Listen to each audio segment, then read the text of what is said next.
गिरीजी फोंडे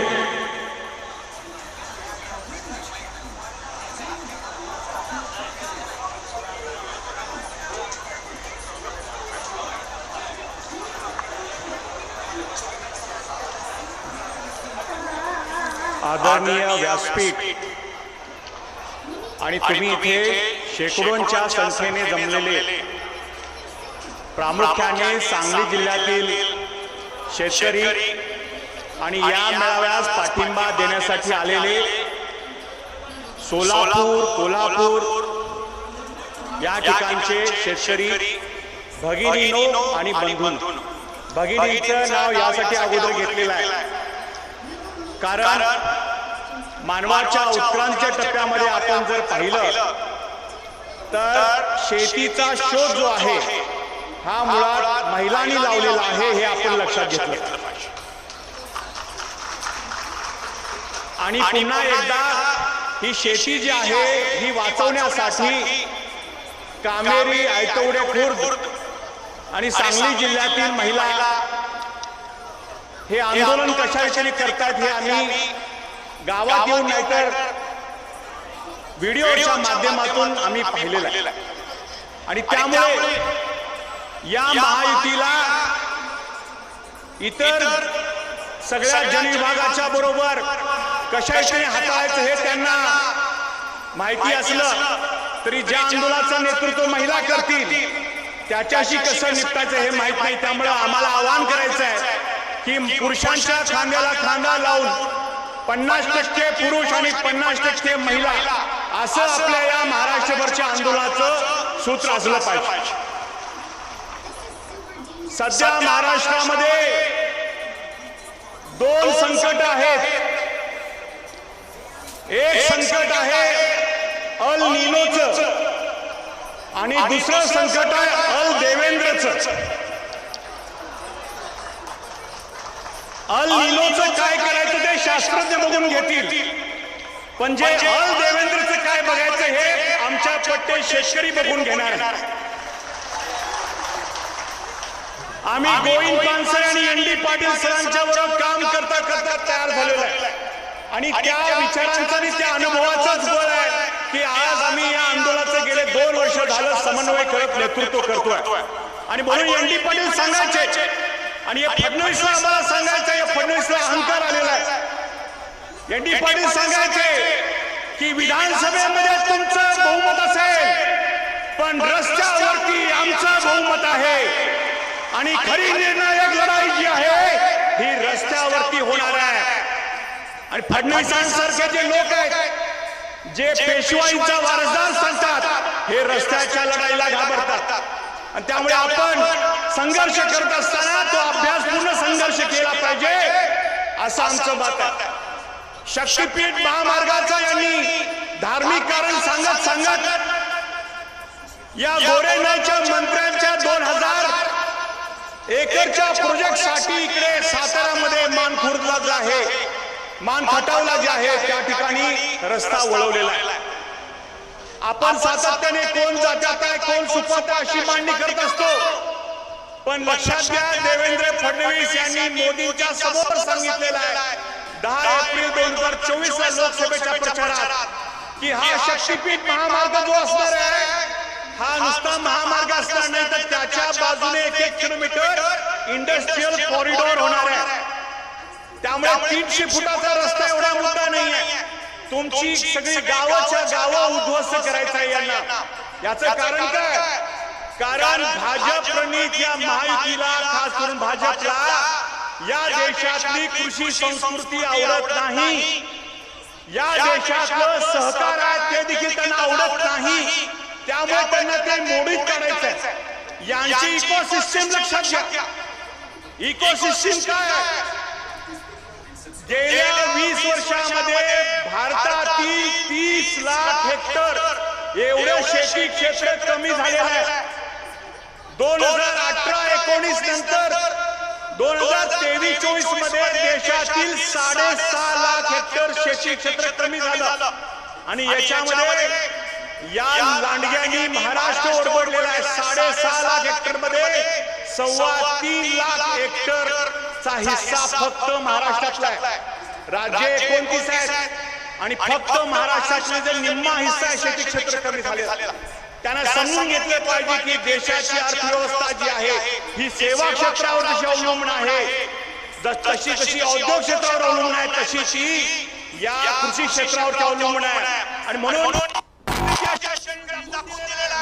कोरोनाच्या ऐतिहासिक या संकटाच्या काळामध्ये जेव्हा तुमचं सेवा क्षेत्र झोपलं होतं, उद्योग क्षेत्र हे गारद झालं होतं, तेव्हा आमच्या अन्नदात्या शेतकऱ्यांनी हे जग आणि भारत देश जगवायचं काम शेतामध्ये राबून केलेलं आहे.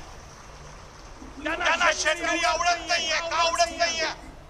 त्यांचं सूत्र काय, जिथं जाईल तिथं खातीकरण करायचं जायचं आणि महाराष्ट्राचा विकास करायचा हे सांगतात. यांना महाराष्ट्राचा अजिबात विकास करायचा नाहीये, यांना गुजरातचा विकास करायचा आहे. आणि म्हणून जेव्हा मुंबई पासून दिल्लीपर्यंत बुलेट ट्रेन असायला पाहिजे होती, ती तशी केलेली नाहीये. जायका जी आहे जपान इंडस्ट्रियल कॉर्पोरेशन एजन्सी, या जायकाकडून 1 लाख कोटींचं कर्ज घेऊन पुन्हा त्या ठिकाणी शेतकऱ्यांचा जमिनी घेऊन प्रकल्प होतोय. आणि या शक्तीपीठ महामार्गाबद्दल सातत्याने ते बोलत असतात. आता या शक्तीपीठामध्ये शक्तीपीठ जी आहे ती यांनी वगळायचं काम केलेलं आहे मित्रांनो. सातत्याने यांनी जेव्हा पहिल्यांदा घोषणा केली देवेंद्र फडणवीसांनी, तेव्हा त्यांनी सांगितलं की America is great because there roads are great. आम्हाला त्यांना सांगायचं आहे अमेरिकेमध्ये 69 लाख रस्त्यांचा जाळ आहे. भारतामध्ये 2 नंबरला जगामध्ये अमेरिकेच्या 64 लाख हेक्टर रस्त्याचा जाळ आहे. भारतामध्ये रस्ते आहेत पण ते रस्ते खड्डेमय आहेत आणि त्या रस्त्याची डागडुजी केलेली नाही. आम्ही आवाहन केलं महाराष्ट्र सरकारला, कोल्हापूरमधून तरी 7 रस्ते जे आहेत गोव्यामध्ये जातात. आम्ही आवाहन केलेलं आहे शक्तीपीठ महामार्गाची गरज नाहीये. जे अवरोधचे रस्ते आहेत हे रस्ते तुम्ही काय करा, त्याचं रुंदीकरण करा. आणि म्हणून मला जाता जाता 2-3 मिनिटांमध्ये मला 2 मुद्दे सांगून मी जाणार आहे. तुमचा वेळ जास्त घेणार नाही. मित्रांनो, यांना सगळ्या गोष्टीचं खातीकरण करायचं आहे. तुम्ही बघा पी साईनाथांचं तुम्ही एव्हरीवन लाईक गॉडचं पुस्तक वाचा, दुष्काळावर सर्वांना. त्यांनी सांगितलेलं आमच्या कोल्हापूरमध्ये एक मोठा नाला आहे, त्याचं नाव आहे जयंती नाला. ती पूर्वी जयंती नदी होती. शहरातल्या बिल्डरांनी त्याचा काय केला, नाला केला. या शक्तीपीठ महामार्गाच्या आसपास जेवढ्या नद्या आहेत त्या नद्या पूर्वत करण्यात जायचं आहे. उद्या पाण्याचं खालीकरण करायचं आहे. सगळ्या गोष्टीचं खालीकरण करायचं आहे. यांना सगळ्या गोष्टीच्या खालीकरणामध्ये काय करायचं आहे, सरकारनं फक्त दलालीचा उद्योग त्यांनी ठेवलेला आहे. आणि जे ऑक्सफॅम नावाचा जो काही अहवाल आलेला आहे ही संस्था जाहीर करते, त्या ऑक्सफॅमनं सांगितलंय की या भारतातल्या 1% लोकांच्याकडे या देशाची 40% संपत्ती आहे आणि उरलेल्या 99% लोकांच्याकडे ही काही जी 10% संपत्ती आहे. हे जे लोक आहेत कोण आहेत, हे लोक तुम्ही समजून घेतले पाहिजे. क्रांतिसिंह नाना पाटलांचा हा जिल्हा कर्मभूमी आहे, जन्मभूमी आहे. तिथं तुम्ही समजून घेतलं पाहिजे. क्रांतिसिंह नाना पाटील स्वातंत्र्य मिळाल्यानंतर आचार्य कृपणाने विचारले गेले शेतकऱ्यांचं राज्य कधी येणार म्हणले शेतकऱ्यांचं राज्य असत नाहीये. नुसतं म्हणायचं शेतकऱ्याचं राज्याने कारभार आपण करायचा. हे जे सरकार आहे या सरकारचे मनसुबे जे आहेत हे ज्या पद्धतीनं दिल्लीतल्या सरकारने दिल्लीतल्या आंदोलनामुळे शेतकऱ्यांनी जशा पद्धतीनं त्यांना अद्दल घडवली, तशाच पद्धतीने महाराष्ट्र या सरकारला आपण सगळ्यांनी अद्दल घडवूया मित्र हो. यामध्ये शेवटचा जो मुद्दा तुम्ही समजून घेतला पाहिजे.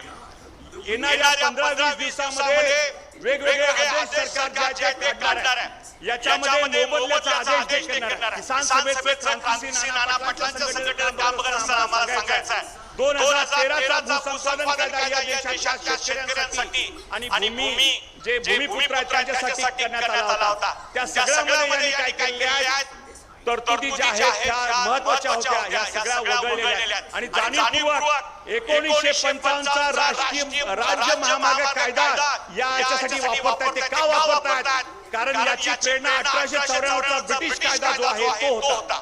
आणि महाराष्ट्राला 1960 मध्ये संयुक्त महाराष्ट्रात चळवळ झाली, महाराष्ट्रात स्वतंत्र, तेव्हा मोरारजी देसाईंसारख्या लोकांनी या महाराष्ट्रातली जमीन ओरबडण्यासाठी हे कायदे आणले होते. या कायद्याचा आम्ही सर्वप्रथम निषेध करतो. तो कायदा जाळून टाकला पाहिजे, तो कायदा करून टाकला पाहिजे. आणि शेवटी जाता मला सांगायचं आहे, आवाहन करायचं आहे, बऱ्याच गोष्टी सांगण्यासारख्या आहेत, पण आपलं हे आंदोलनाची सुरुवात आहे. आपल्याला अजून बराच वेळ हे आंदोलन जे आहे ते करायचं आहे. ज्या लोकांना भारतामध्ये 6.25 मंत्री आहेत, भाजप सहित त्याच्या मित्र पक्षांचे, यांच्याकडे 25,000 कोटी संपत्ती आहे. आणि महाराष्ट्रातल्या या विधानसभेमध्ये 288 पैकी 270 आमदार जे आहेत ते कोट्याधीश मित्र. आता कोट्याधीश आहेत, हे कोट्याधीश जे आहेत काही शेतकऱ्यांच्या दृष्टी कारभार करतील नाही. मला याला सांगायचं आहे, आम्हाला जर म्हणलं असाल विकासासाठी आमची जमीन द्या. शेतकऱ्यांनी स्वातंत्र्यानंतर सर्व गोष्टीसाठी आपली जमीन फुकट दिली आहे आणि तेव्हा हा देश उभा राहिला.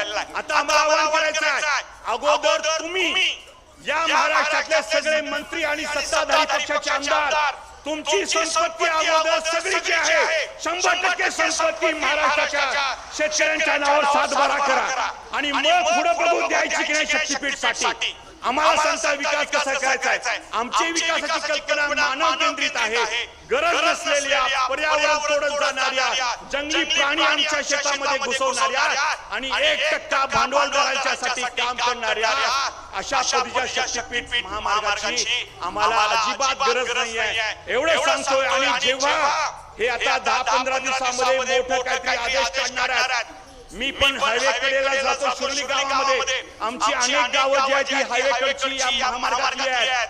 शेवटचा ठोका द्यायचा असेल तर या नरेंद्र मोदी आणि इथला जो देवेंद्र जो आहे, या देवेंद्रचा नस जी आहे ती खरी नस आहे, ती आपण दाबली पाहिजे. सगळी गावं हायवे कडची चुली सहित, जनावरांसहित, ट्रॅक्टर सहित बेमुदत अशी हायवेवरती जाऊन घेऊन बसायचं.